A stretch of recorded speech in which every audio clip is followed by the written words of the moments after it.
La grandeur de l'homme, c'est sa parole. En effet, on considère qu'il y a plusieurs règnes. Il y a le règne du minéral qu'on appelle le domème, c'est le silencieux. Il y a le végétal, qui s'appelle le tsomer en hébreu, qui grandit, qui évolue. Et au-dessus, il y a le vivant, chai, c'est tout le monde animal. Et au-dessus, il y a le médaber, le parlant, l'homme, qui est donc celui qui est au sommet de toute la créature et qui, à travers sa parole, va s'exprimer, va s'identifier, va communiquer, va louer.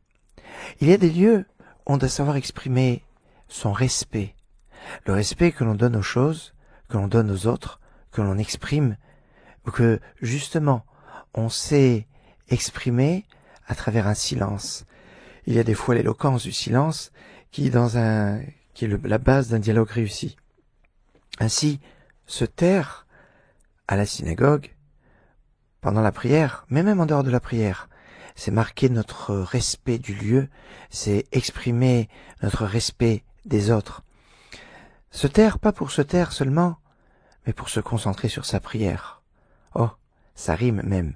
Mais cette prière, ces mots où on s'adresse à notre Créateur, au lieu d'un bavardage qui serait stérile, qui souvent est une sorte de monologue qui est en fait une sorte de bruit que l'on fait avec la bouche, comme dirait l'autre.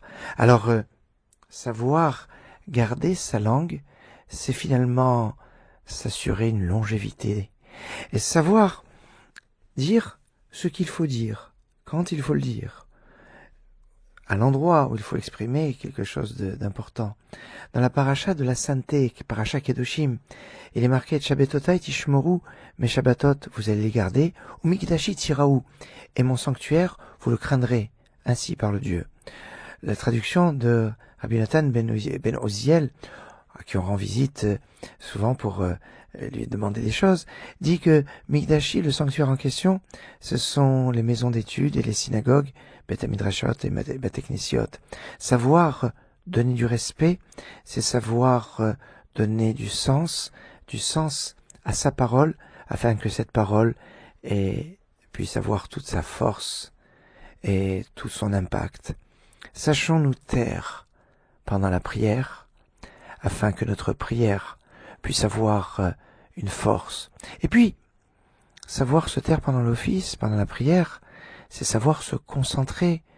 À une époque où on a une tendance à être toujours sollicité par toutes sortes de messages, quand on est un jour de semaine, à travers les messages qu'on reçoit de mails, de WhatsApp, de SMS, où on est constamment interrompu par toutes sortes de choses, eh bien, quand on se trouve à la synagogue, quand on va se mettre à prier, savoir se concentrer sur ce qu'on est en train de faire et ne pas s'écarter sur autre chose est certainement une chose forte et importante.